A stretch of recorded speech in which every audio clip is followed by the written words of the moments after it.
Well, hey there, and welcome to Wedding Planning Simplified. Happy Sunday. I'm Amy from Unmistakably You, and I am here today with my good friend, the flower guru, Rosemary from Time for Flowers. How are you, Rosemary?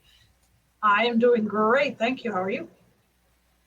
I'm okay. I'm fairly Great. sleep deprived. I got in at about 3 a.m., and so I'm going to try and be articulate and coherent, but I may fail miserably. We'll see. So far, you're doing well.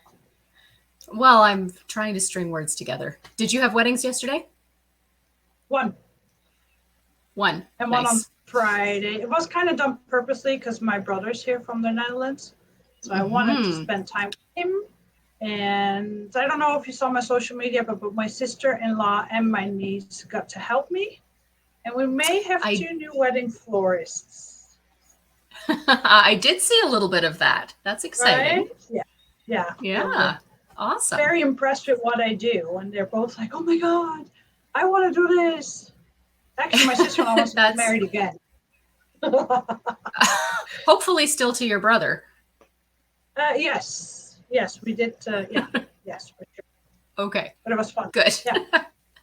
So speaking of being impressed with what you do, I'm always impressed with what you do. Why don't you tell us a little bit Thank about Time for Flowers and the services that you provide?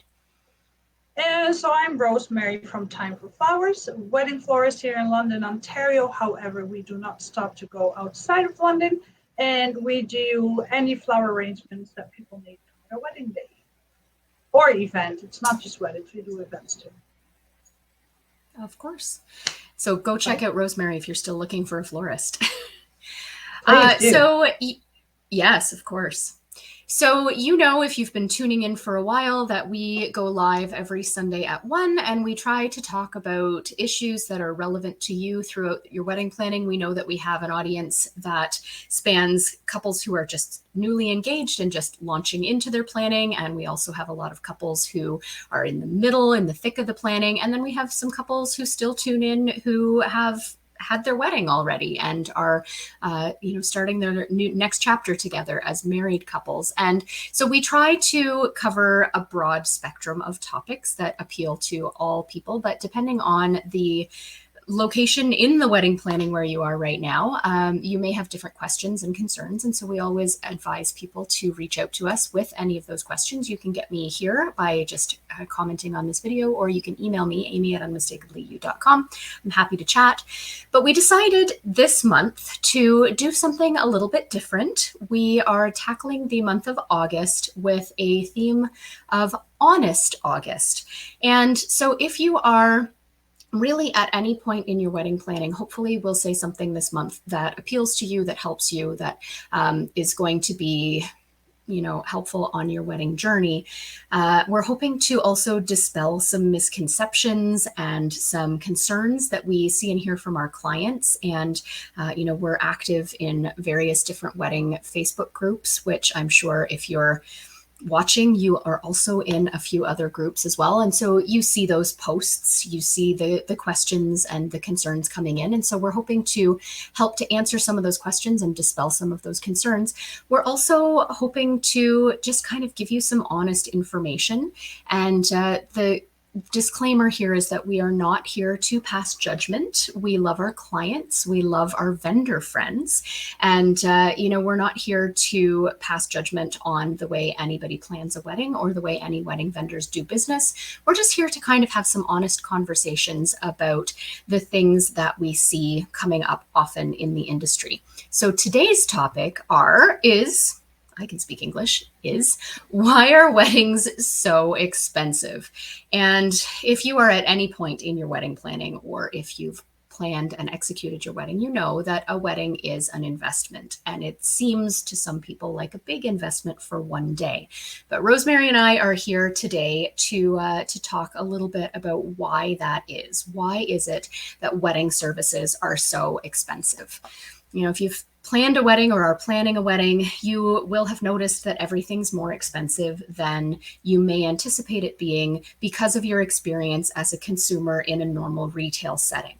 You have experience perhaps with buying grocery store flowers or having a meal in a restaurant or buying clothing off the rack. And so those are the kinds of frameworks that you have in place to determine what you think it's going to cost to have a wedding meal or to buy wedding flowers or to buy wedding attire. And the unfortunate thing is that that's just not realistic. Often our clients are really shocked when we do full budgets with them. We sit down and we do a budget workup where we go through line by line every expense that you might expect to incur during your wedding. And often our clients are really shocked, and it's kind of hard for people to wrap their head around why everything is so much more expensive when you put the word wedding in front of it. And this, I'm sure, Rosemary, is a question that you get fairly often. Yep. Oh. Yeah. And especially with florals, I think that's something that people, they walk into an everyday florist and they buy an arrangement for their mom for Mother's Day, or they choose a bouquet from the rack at the supermarket.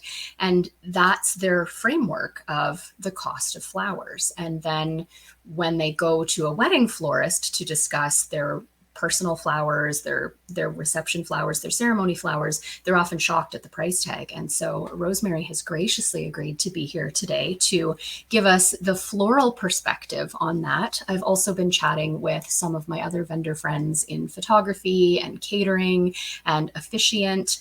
So we're going to hopefully kind of clarify a little bit for you today the reason why weddings are so much more expensive than their sort of non-wedding counterpart services. So I would like to just, again, repeat that we're not here to judge. We're not here to paint anyone into a box or to, paint anything with broad strokes, right? All wedding vendors are different. All people do business differently. And so you may have had different experiences with different vendors, but we're here to talk today a little bit about some of our experiences and the vendors that we work with. And in our experience, most wedding vendors that we know and work with and chat with and network with are not spending their Saturdays, working your wedding and then on Sunday going home to swim in their, Scrooge McDuck silo full of money. And if you don't get that reference, I'm probably dating myself. But if you ever watched DuckTales, you know what I'm talking about. So I think what it boils down to, and Rosemary, you can chime in here if you have some thoughts on this, but I think what it boils down to is that your wedding is a much more high touch service than a regular retail service.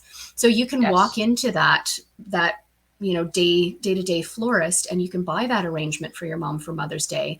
And it's been pre-made with the florist's choice of flowers in the florist's choice of vase, and they've priced it and you pay for it and you leave. You don't call them beforehand to have a consult. You don't have a negotiation over what flowers are going into it. So weddings tend to be a much more high-touch service than most services that you would walk off the street and obtain. So Rosemary, can you fill us in on sort of from a florist perspective, how many hours do you spend behind the scenes when you're working with wedding clients as opposed to day-to-day floral clients? Start to finish? Sure. Like probably a full week, if not more. So like from the moment they walk in from their consultation until the end of their wedding day, it always depends on how big your wedding is. What clients don't see is that when they leave after their consultation, I can spend anywhere from 1 to 15 hours on a quote. For me, that's way too long. However, for me, it's important that we choose flowers that are within their budget. So I have an idea and then I start pricing it out. I'm like, no, that's not going to fit. So then I want to stay within their budget, and it just doesn't always work. So I am 15 hours for a quote is really for the very high-end weddings where you need to do a lot of calculations. Sorry, I'm still in my Dutch language. So it's sometimes hard to go back and forth. Generally, it's anywhere between 2 and 5 hours for a quote. I do do it pretty big, where I also make like a presentation folder, so all that time goes in there as well. And then you have all your prep time, your order time.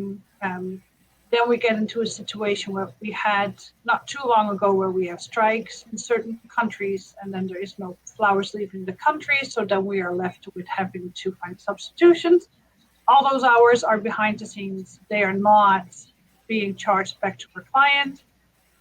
Sleepless nights for sure. There's lots of stress. And then when the flowers come in, you have your prep time. Some of it is calculated into it. A lot of it is not. Flowers for wedding get special treatment. They don't get treated the same as they are at a florist or even in the supermarket. So there's a lot of behind the scene going on that people just simply don't know about. So Absolutely. And I think Yeah. that's something that it's worthwhile talking about and highlighting. So thank you for bringing the attention to, what happens after the consult. And I think, again, to relate it to the average person's day-to-day life experiences, you're not going to find out that you have a cavity and then sit and interview 5 different dentists and ask them for a proposal where they need to sell you on their dental abilities and convince you that they're the best dentist for you. Right? You go to your dentist, you get your cavity filled, you pay the bill, or your coverage, your medical coverage covers it, whatever it is. And there's not any of that behind the scenes proposal, kind of, putting together elements work. And that's something that our couples don't often see when we have, and I hate the term day of coordination, but it's kind of an industry standard here where we are. It's misleading because couples think, well, I'm paying you for a day. I'm paying you for 10 hours or 12 hours on the day.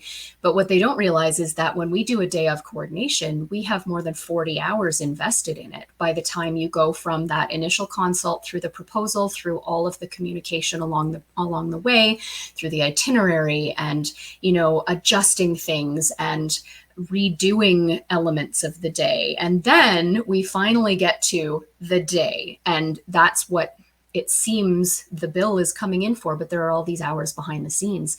And those are things that, your dry cleaner doesn't deal with. You drop off something to your dry cleaner, you're not going to negotiate what products they're using to clean your jacket, right? You're just going to drop it off and then pick it up.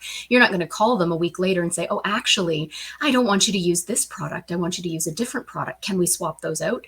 And that's what a lot of wedding pros are dealing with a lot of the time with all of their clients. So those behind the scenes hours are something that I did definitely want to highlight today.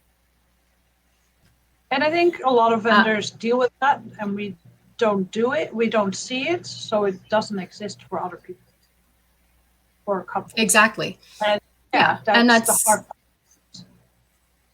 Yeah. So there are all those hours where we're doing the consults and answering the questions and explaining our processes. And like you mentioned, personalizing things so that you're working within the budget that they've given you with the colors that they want and the florals that they like. And then you're changing details. We all know we have those clients who saw something new on Pinterest and they come in and they say, oh, actually, could we completely change it to this? So there are all those hours. And then, of course, I think it's worth mentioning that there are also a lot of hours that aren't necessarily client specific that we all spend behind the scenes. And I'm talking about things like professional development and training and taking courses and doing workshops and, keeping on top of the trends. If I did things the way I did them 15 years ago when I started my business, I would be having some pretty outdated weddings. And the same thing for floral and decor trends. They change and you need to stay on top of those things, right? Yeah. Oh, and sure. Then there are all kinds of other things like, networking with other professionals and, in photo and video terminology, the sheer number of hours that's spent editing your photos and your video post wedding day. It can be easy to say, well, I'm just paying for 10 hours of coverage. Why is it $3,000 or $4,000? Well, it's because of the time spent behind the scenes often. Yeah. Oh, absolutely. And then not to mention invisible overhead. So Rosemary, I know that you have product, which isn't necessarily invisible, but you're also paying, I presume, some dues, some subscriptions to different programs that you're using for bookkeeping or for, invoicing, that kind of thing. We were chatting with one of our officiant friends this morning, and she was mentioning her licensing fees just in order to do your wedding as an officiant. She has to pay $150 to her licensing body, which is what makes her legal to marry you in Ontario. And so those are things that couples often don't think about, the fact that they're charging you whatever it is, three, four, $500 to officiate your wedding, but 150 of that immediately goes to their licensing body. And then she was Yep. mentioning that it costs her $20 in postage fees just to post your marriage license to Thunder Bay, which is where they process all of them. So those are things to think about as well. Insurance. I mean, I pay more for my business insurance than I pay for my house insurance every year. And you want that in a reputable vendor, but that has to obviously get translated into the cost of your wedding vendors somewhere. Editing programs. If I'm a photographer, I need to have the Adobe Creative Suite or whatever it is that I'm using. So all of those things are maybe invisible expenses that you don't see. And then we get to those visible expenses. Like, Rosemary, tell us a little bit about floral product and what the process of actually getting flowers is. What's the typical florist markup on a flower that's put into a bouquet or a centerpiece? So before we even get our flowers in, we have disinfectant stuff that we use. So we make sure that all our buckets are sanitized, clean, and ready to go. And that's not just for our buckets, it's also for our cooler, for our pruners, knives, all that stuff. Our stations are always cleaned with that. So that's just one thing that we have before flowers even come in. What's the next question? Markup for flowers, it really depends on the skill level of florists, and it kind of depends on where you live. I think here in London, anywhere from 3 times 4, the wholesale price is normal. There's some people that do less. They don't have as much experience, so they want to get more experience, so they want to get more flowers. Then you have your labor on top of that. You have your setup fees. You have your delivery fees. So that's fun stuff. What else? And the flowers. Well, I think. Well, yeah. Yeah. Like you have your vases. You have your boutonniere stuff. You have your glues. You have your tapes. You have your dishes. There's a lot of stuff that's not available right now, so we're spending hours and hours and hours, honestly, searching for other places where we can buy stuff. There's been a few times where I have to reach out to wholesalers in the States to see if they had stuff. Amazon is ridiculous. Don't even mention that one to me, where we can buy a thing of glue from our wholesalers usually at $6. Now they're selling on Amazon for $36. That's not normal. Like, I don't.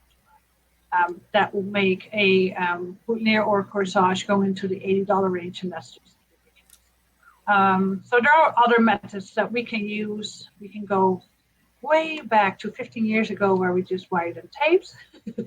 That's what we do, but that's more time consuming. So always that. Staffing always costs money. I have my girls here 2 or 3 days a week. Your phone. I'm just looking at all my stuff over there. I think, yeah, all your boxes that we use for transportation. There's so many little things that I even forget about. Still. Absolutely. And I think those things might be the easier things in some ways for clients to understand because they're physical and they're tangible and they're holding that bouquet. But I really like what you alluded to before when you're talking about the experience of the vendor that you're hiring. And this, I mean, that goes for florists, it goes for coordinators, DJs, caterers. You're not necessarily just paying for the food that's being served on your plate. You're not necessarily just paying for the flowers in your bouquet. You're not just paying for the photos that you're going to frame and put on your wall. You're paying for the experience and the expertise and the knowledge of that vendor. And that's something that is really worth its weight in gold, but it's so hard to put a price on because for some reason it seems that it's negotiable in wedding world. You know, we have this idea from a lot of our clients that they can come in and they can say, well, no, I don't want to pay that much. What can you do for, you know, $100 instead of $200? And it's the experience that's going to give you those jaw-dropping photos that you are absolutely in love with, or that bouquet that makes you cry when Rosemary brings it to your hotel room door or wherever you're getting ready. And that's what's going to help your wedding day flow more smoothly if you have an experienced coordinator. And those things, those intangibles, are really, really hard to sort of wrap your head around. But that's why there's a difference in price between someone who's just getting started and someone who's got years of experience in the industry. You know, It's and fun. the Sorry, I'm going to interrupt you. But of because when course. you say that, it makes me think of my do-it-yourself workshops. And Mhm. the number one comment I always get is, when you do it, it just looks so easy. Why can't you just do it? Well, it's not, I can't just do it. I have been doing this for 9 years. So I have learned how to just do it. And I've learned how to make it look easy. But yeah, working with flowers is working with toddlers that don't talk I love that analogy. back. Right? Yes. You have to make them So behave. you have to make them behave. You have to. So some other things that people don't see is when the flowers come in, roses, for example, they usually come in a tight bud, and we want them open to a certain stage. So it's monitoring your flowers every single hour. Sometimes you can't make them open too far because then they're not going to last. So you want them open at the right stage, at the right time, and then you have to put them back in the cooler. So it's all these little things that people don't see that we have learned to make look easy, because that's what we do every day. Right. Yeah. Absolutely. And so that just makes me think too of, you know, we've kind of talked about the complete intangibles, the things that you can't see or touch. We've talked about the consumables, the product, and the actual things that go that you can see and feel on your wedding day. But there's also a piece in there about maintaining your equipment, having high quality equipment, and this applies to every segment of the industry. You know, you've got a cooler where you are controlling the, you know, the maturity basically of the flowers that you're putting into your bouquets. It's not like you're working out of your basement where you're just, you know, working with your kitchen shears and your domestic fridge. You're Oh, you can working say that. you're You working can't use with yours. sophisticated you're working with sophisticated equipment, right? And so Yeah. maybe your DJ is a great example of this. You know, if you hire an experienced, qualified DJ, they've got thousands and thousands and thousands of dollars worth of high quality equipment that's going to make your wedding music sound amazing. And what you don't see, I mean, you see the DJ schlepping around the speakers and bringing in the laptop and setting up the microphones, but what you don't necessarily compute is that that microphone, sure, there's an outlay of money to purchase it, but what about the amount of money that goes into repairing or replacing it when dad thinks it's hilarious to do a mic drop at the end of his speech? Or what about when Joe the drunk spills a beer into your speaker and you have to replace a speaker? I had a guy barrel roll into a speaker at a wedding back in May, and it destroyed a $1,600 speaker unit that then the DJ had to repair and replace. And so these are like they're visible things that I think often people don't consider. The cost of new lenses for photographers so that they can get that, I know nothing about photography, like that wide shot or that fishbowl effect or whatever, I don't know. Or, you know, even the data cards that they're using to make sure that they're not losing your photos, or the, you know, closet full of hard drives that I imagine all photographers everywhere have this closet that if they open the doors, it's just hard drives that come falling out on them because they're maintaining your images for years and years after your wedding. And that's not something, it's not a complete intangible, but it's not something that I think most people think about from the For sure. perspective of where their investment goes. Yeah, I was saying with catering, it's like you see what's on your plate, but you don't see the person who made it, Exactly. And you right? don't see, That's also in there. yeah, so you go to a restaurant and you have one server who is serving, half of the restaurant, and you only ever see that one person. Whereas at a wedding, you're going to see a larger number of servers, you're going to see a number of bartenders, but what you don't even see are the people in the back of house who are also contributing to making that wedding meal perfect for all of your guests. So I think we can all understand the rising cost of food prices. I mean, anybody who goes to the grocery store knows how expensive food is, and anybody who drives a car knows how expensive gas is. So I'm not here to talk about inflation and like the cost of rising cost of living, but when we're talking about things like your wedding meal, it is going to be more expensive than getting a meal at a restaurant because there are so many more people who are involved in creating and serving that meal. And Yeah. that applies to all segments of the industry. So ultimately, what it boils down to is that weddings are more expensive than regular commercial enterprises. So, Rosemary, if you had to put it in a nutshell, why is a supermarket bouquet that's about this big so much more affordable than a wedding bouquet that's about this big? What does it boil down to? Yep. You ever looked in the buckets? That was seriously my number one thing when you asked me this morning.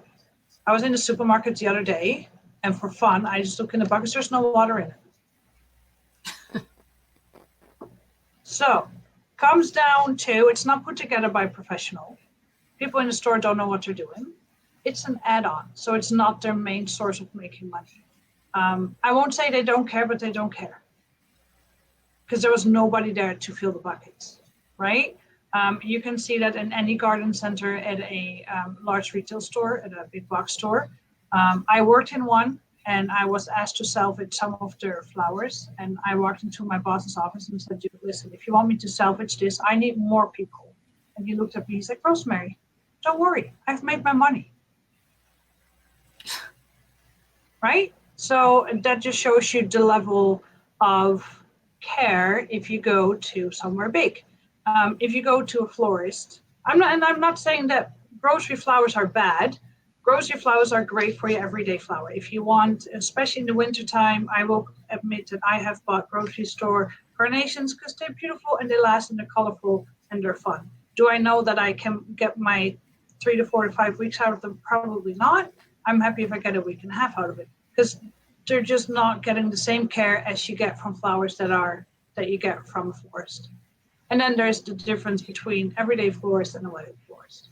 We cater solely to weddings. We don't cater to everyday clients. I don't. I used to, not anymore. So it's a different level of care, and it's not put together by a professional.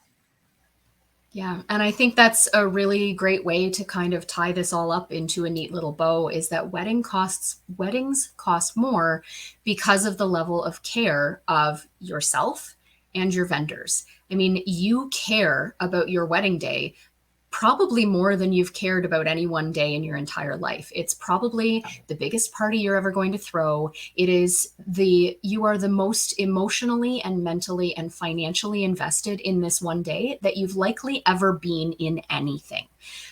So you want it to be perfect. Your mom wants it to be perfect. Your maid of honor wants it to be perfect. Maybe you want it to be better than your cousin's wedding. There are all these motivations. But what it boils down to is that you care so deeply and your vendors also care, and it therefore becomes so much of a higher touch service. There are all of these expenses behind the scenes, but what it boils down to is that you are incredibly invested, and so are we. And we are there to give you the best experience that we can. We're not there to necessarily give you a perfect day because perfect is really kind of an illusion. And for more about that, come back and join me about expectations on August 28th when we talk about expectations versus reality. But, we are invested in your day. We are there to support you along the journey. And because we care about something that you care about, it is far more of an investment than a grocery store bouquet or a meal at a restaurant or something like that. So, Rosemary, I can't thank you enough for joining me here today. Can you tell us where we You're can very find you online and in person? And in person, it's here at my studio. It's East London, Industrial Road, commercial building to the right of Lynn's Bakery. Online at www.timeforflowers.ca, and 4 is always the number 4, never written out. Facebook, Time for Flowers, and the same on Instagram. Amazing. Well, if you are Right. still looking for a wedding florist, do check Rosemary out. She's awesome and lots of fun to work with and does beautiful things. Thank And we thank you, as always, for joining us here on Wedding Planning Simplified. If you have questions, like I said, plug them in the comments or shoot me an email, amy@unmistakably.you.com. And we hope to see you here next week when we're going to talk about 5 lies that wedding pros tell you. Now, before you get upset, if you're a wedding pro and you're watching this, nothing personal. I'm just going to lay some stuff down there, drop a couple of truth bombs. So we will see you here next week at 1 o'clock. Enjoy your week. Get out and enjoy some of that sunshine if you're here in London, and we will catch you next week. Rosemary, thanks so much. Have a good one. you. You too. Bye bye.